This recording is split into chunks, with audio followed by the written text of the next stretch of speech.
I'm Andrea Giles, and you're listening to the Heal from Infidelity podcast, episode number 168, The Free Fall of Commitment.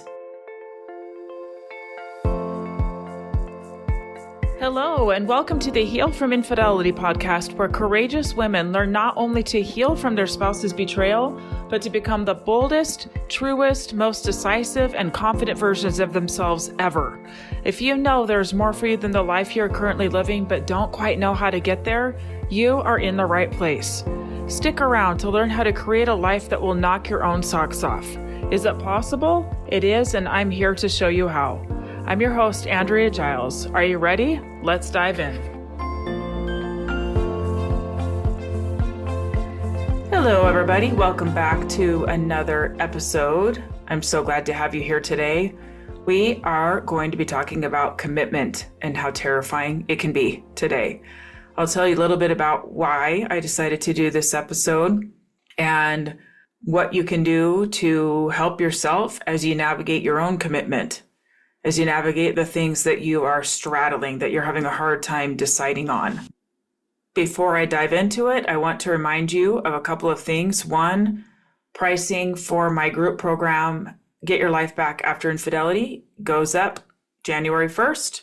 So if you have been watching this program for a while, if you have wanted to be in, if you think you want to or are interested in it, now is the time to get your applications in and get in the door. Get in the door. If you need help, if you have questions, reach out. hello@andreagiles.com. We're there to answer your questions.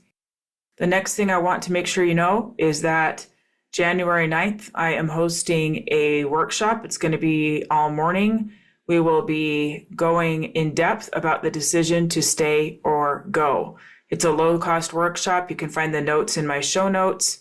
Hope to see you there. All right, now let's jump into today's content about committing and how it feels like a total free fall. Why did I decide to do this one? Why is because I am so inspired by my own clients. They come to the calls with the most vulnerability, openness, really wanting help, really ready to do courageous things to get out of pain, to really feel like they're moving forward in their life. And this week was no exception. And I gave coaching to someone in my group about really, really struggling to go all in, to really go all in. And I gave her some strong coaching on it. And I knew that it's something that we need to talk more about here, about why it's so hard to commit to things, right? This is not just with infidelity, it's anything. Big decisions, small decisions, commitments can feel very, very scary. Because when we are saying yes to one thing, we are saying no to other things. When we are saying yes to a job, we are saying no to the other jobs.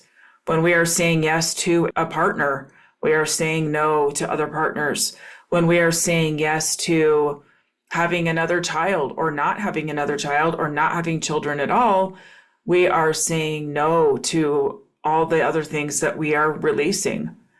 And many of us straddle for a very long time before we make decisions because the fear and the free fall that follows can be really overwhelming. It can feel like a lot. Makes me think of somebody who says in theory that they want to go skydiving and they get ready to go. They're up in the plane and then it's go time. And they panic. And it's like, no, I thought that I want to go back, right? Like, this is not fun. It really can feel like jumping out of an airplane and hoping you don't die. It really can, okay? This last week with this person that I was coaching, part of her realization, part of her knowing and truth that came through in that coaching was that her holding on to uncertainty is prolonging her pain, it's prolonging her healing, it's prolonging getting herself where she wants to go. It was very, very clear to her by the end of our coaching. She knew exactly what to do. And the same is true for you. There are things that when you commit, when you go all in, it's going to free up so much for you. It's going to free up so much, but it's also going to feel like a free fall. So on last week's episode, I talked a bit about how one decision can change everything. And I will touch on some of that today. You'll hear maybe some things that might sound a little repetitive, but this week's episode is more focusing on the reality that when we commit to something, it can feel like a free fall. And I want to help you with that. I want to help you. Okay. Why does it feel like a free fall? Let's talk about the anatomy of commitment. For one, when you are committing to something, there is a feeling of a loss of control. If I say I'm going to go all in on my marriage, I'm going to go all in, I'm removing that as an option. Guess what happens? We can feel some loss of control. Being able to straddle that fence for as long as we can feels a little more in control. I can leave at any time. Now, my clients hear me say this. My clients hear me say, you can change your mind anytime. You can. The problem, though, is when we use that as a reason to not go all in. Okay? The way that I use that, the context that I use that in, is when my clients are going all in, they're all in, and they know exactly why they can change their mind. They know exactly what the things would be that would change their mind. Like a client of mine who left my program, graduated from my program, and she reached out to me. She sent me an email and just wanted to let me know that because of the work that we had done together inside the program, she knew what her bottom line was. She knew that if certain things happened, that she would leave. And one of those things happened and she left. And it wasn't what you think it might be. It was a time that was really, really important. It was really crucial, where there was a big thing that happened in her life, a loss of somebody that she really cared about. And there was a complete absence of emotion, of empathy, of connection, of trying to be there at all. And she knew that that was her bottom line. Like, if you can't be there for me at my lowest times, why am I here? And she left. And she emailed me to let me know she never would have done that before if she hadn't gone through my program. Okay. This is the time where knowing that you can change your mind at any time is really, really important. But we're not using it as a cop-out. We're not using it as a way to avoid commitment. Going all in, another piece of commitment, means leaving behind the safety of what you do know. I know you listeners know what I'm talking about. Straddling the fence of uncertainty is incredibly uncomfortable, but there's some safety in it. There's some safety in it. It's like, I don't have to do anything big. I don't have to push myself super hard, right? I can just kind of stay here. I can still blame everything on him. The way that I act, the way that I talk to him or her, depending on whoever's listening here, I can still be pissed. I can still go on rages and get away with it because this person really, really did hurt me. So I'm totally justified in this behavior. And when we commit to something, it requires that we change our behavior. It requires that we do things that show that we're committed, right? It would be like if I were trying to do my business, my coaching business, not quite sure if it's actually what I want to do. How do you think that would work for me? If I was like, I think I'll give a few hours a day, a couple times a week, and just see how it goes. You can bet that it wouldn't do very well, right? My mentality since day one was I'm going all in and I will succeed. And there are a lot of people who did not understand. They're like, coaching, what? Even like some family members that were like, what? What's Andrea doing? Do you think she'll actually make it? And in my head, I was like, watch me, right? And in my second year, I made 6 figures as a coach, year 2. Because I was so all in. There was no other backup plan. It's that same kind of grit and determination and like, this is the plan. This is what is going to work. This is what we're doing that gets you extraordinary results, not straddling the fence. Okay? When you are stepping off that fence, you are facing vulnerability, you are facing uncertainty. And with that, you're going to have some emotional responses, which are fear, self-doubt, and then guess what else? Exhilaration and empowerment. Isn't that amazing? Exhilaration and empowerment. Like, this is a new playing ground here. This is new. This is new. This is like, I'm not familiar with this territory of knowing that I am choosing exactly what I'm choosing because my eyes are open. I've looked at all my options. This is what I want. I'm going all in. Okay. For a lot of you who have been left or who are deciding to leave, this is every bit as applicable to you, because when we're leaving, we can still hold on forever and ever to why we were wronged, why we are screwed over, why we are treated badly. And while those things may be true, and while we may have ample evidence for it, holding on to that story will never get you the life you want. It never will. There has to come a time where we commit to something new, where we commit to, I'm going to heal. I'm going to learn how to release this. I'm going to learn how to make room for pain and joy in the same space. I don't know how, but I'm going to do it. Watch me, right? Part of the paradox of a free fall is that letting go often leads to finding a deeper sense of grounding. Isn't that fascinating? When we release the need to know how something is going to go or exactly how it's going to go, oh my goodness, there's such a deep sense of grounding and strength. And like, I don't know how, but I'm going to figure it out. I'll just figure it out. Like, I know that I will. That's the paradox of this, that feeling of free fall also turns into grounding, intense, really knowing yourself, growing your self-knowledge of who you are, what you're made of, okay? Now, let's go into why we avoid commitment. We do not like failure. We do not like rejection. We do not want to lose our independence, and we do not want to lose our identity. All right, where do these come up around infidelity? First of all, there's a fear that if I go all in, he's going to do it again or he'll ultimately leave, right? Sometimes my clients are afraid, and I have so much compassion for this. If this is you, I'm wrapping my arms around you. I have so much compassion for this, okay? Sometimes my clients are in a space where the hurt is real, the hurt is raw, it's intense, right?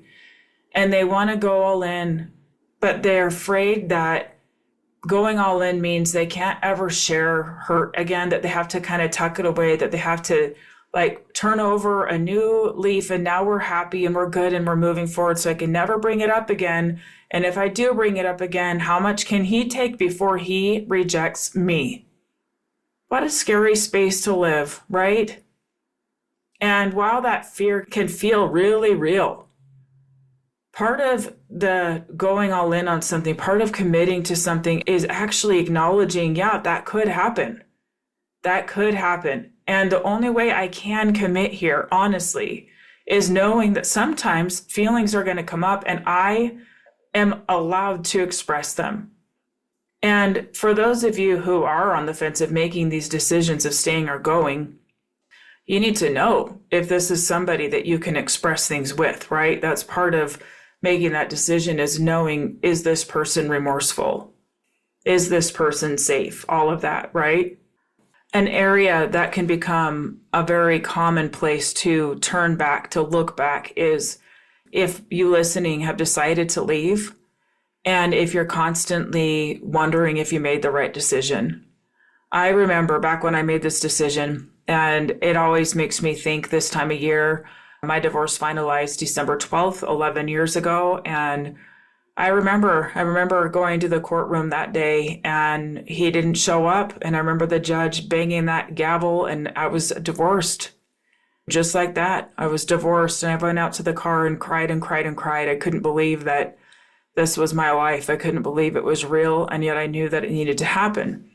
And I remember at times looking back and wondering, like, if I did this and this and this, would it be different? What if I did this and this and this? And then especially after he died, I remember really questioning and wondering. And it was just a lot. And I'm so glad that I have the tools that I have now where I can know that what slows me down and what propels my growth. And definitely what propels my growth is going for it.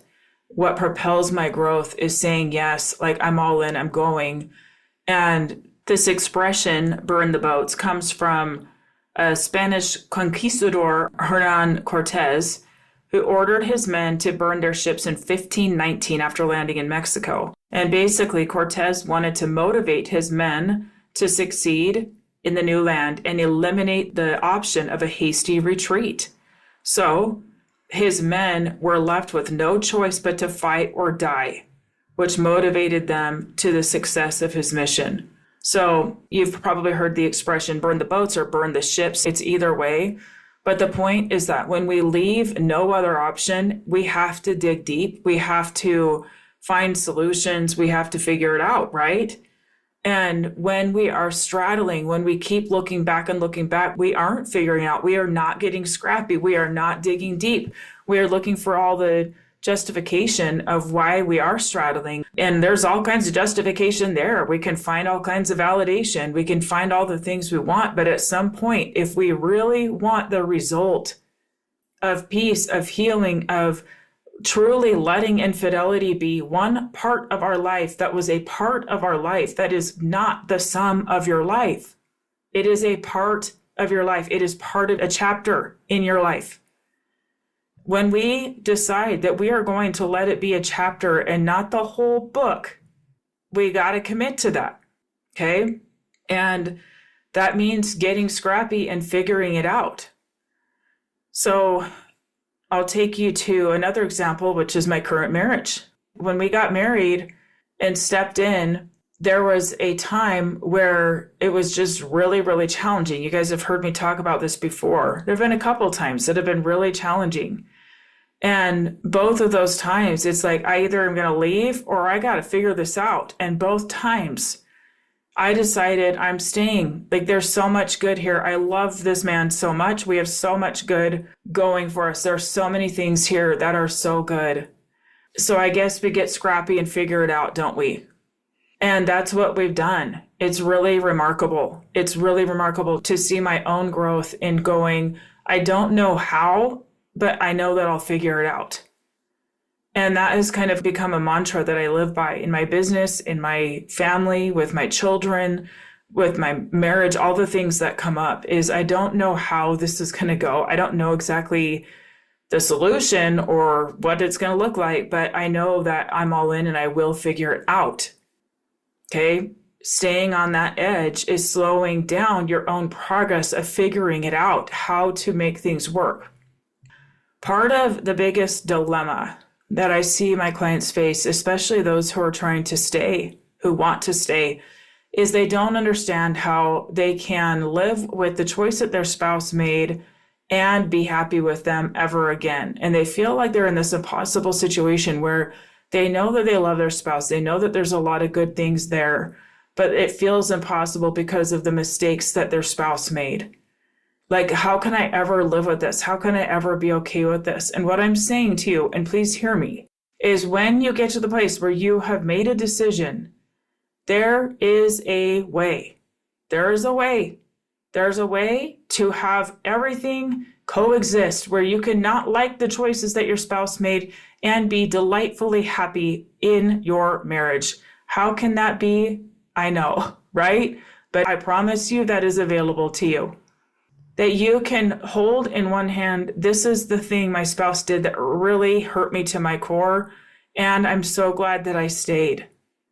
On the flip side, my husband hurt me to the core, and I'm so glad I left because this was my path of self-discovery, was letting go of this thing that was never going to be what I wanted it to be.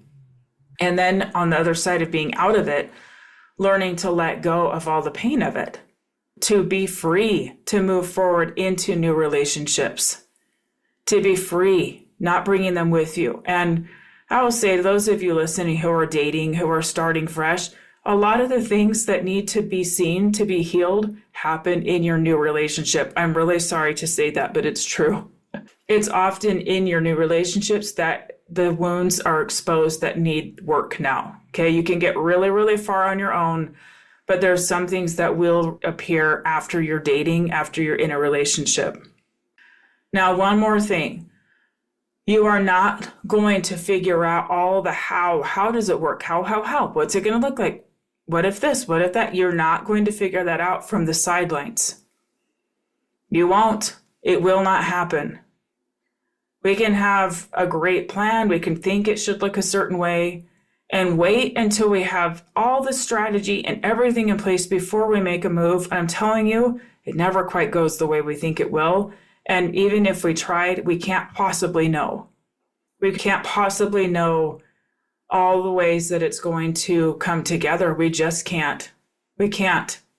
And like I talked about on my last episode, sitting around Thanksgiving, looking at my family and going, man, I had no idea. No idea what my family would look like. These people, my kids, my bonus kids that I adore, I really adore them. I adore my grandkids that I wouldn't even know. I wouldn't even know them if I hadn't married their grandpa, right? My little Finley, my little 3-year-old, I would not have her. I would not even have her if I didn't take that leap to marry my husband 8 years ago. There's so much that we cannot predict. We can't predict. We can't know. And that's part of the magic of it. That's part of the free fall. I hope something catches me and I hope I don't die. But I have enough faith in what's coming that I'm going to release my hold and step into it. It is in the letting go that we move forward. It's in the release. It's in the letting go. It's in the letting go of needing to know the outcome. It's in the letting go of trying to protect ourselves from future pain. We might get hurt again. We likely will in different ways. Hopefully not with infidelity. And one thing that I believe is that the stronger we get, the more infidelity proof we become. Why? Because we're so much wiser at spotting things and speaking up when something feels off, in really articulating the kind of standards we want for our relationships. It becomes much less likely when we live with our eyes wide open, when we are not willing to mute ourselves or sweep things under the rug, when we're not willing to hide, when we're not willing to pretend. It becomes much less likely. All right, my friends, I know that it's scary to commit. I know that it's scary. I want you to start with something. What's something you can commit to? What's something you can do that is a non-negotiable? What this is going to do is it's going to start to increase your self-trust, that you show up for yourself, that you show up for you no matter what. For me, lately, this has been weightlifting. I started weightlifting a couple months ago. It has been years. And you know what? It's a little annoying because the scale is not budging really, but my body's getting stronger. Can I just say to all of you listening out there, the whole menopause and perimenopause and all of that thing is real? Oh my goodness. I used to be able to just try a little bit and drop weight. And I've been trying really hard and it's much more slow going. Anyway, but I just show up. I did a workout right before I got on this recording because I know as soon as I get off this podcast, it's go time with kids, running kids around, mom time. So I got my workout in before I recorded this. I know every week I will show up for my podcast. I have never missed a week. Never. I used to do every other week, never missed that. Now I'm back to once a week. I have never missed. There's some things that you are doing and that you can do that are non-negotiable. And when you commit to them, you are saying no to other things. Me showing up for this podcast every week means that I'm not showing up in emails as much, or that's a client that I'm not coaching or a kid that I'm not being with. Why do I do it? Because the benefits of doing it outweigh not doing it. because there's something that I want more than what else I might do in this time, right? It matters to me. What can you commit to? What's something small you can commit to? What are things that you already have committed to that you know you are capable of, that you have already proven to yourself? And how can you take that same level of commitment, like, I guess we're going in, I guess we're doing this, into really allowing yourself to move forward, really leading yourself forward. Okay? All right. I invite you to find an area to commit to. You could journal about what you're afraid of letting go of when you commit. Like, what am I afraid I'm going to lose? What am I afraid could happen? Get really onto yourself. The more you get tapped into what it is that you want, based on your desires, your values, what matters to you, the easier it will become to commit, because you'll know that that thing that you want is non-negotiable. You'll do whatever it takes to have it. And part of that is you're willing to feel really uncomfortable. You're willing to let go so that you can have that freedom on the other side. It is freedom. It's freedom. When we know we can count on ourselves, when we know that we can handle anything, when we know that we can depend on us, it is freedom. It's freedom. I want that for all of you. Again, if you want more help with this, if you want more coaching, if you want more help, please go sign up for that workshop that's coming up, or join my program before the price rate goes up.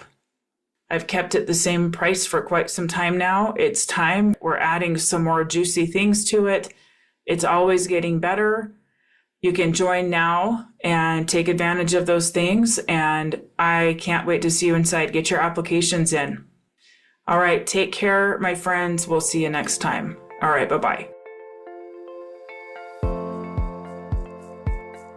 Thank you for listening to the Heal from Infidelity podcast. If you would like to be kept in the know about upcoming free classes, new podcast episodes, and other ways of working with me, go subscribe to my weekly email. You can subscribe at andreagiles.com/lies-about-infidelity/. Again, it's andreagiles.com/lies-about-infidelity/. I will see you next time.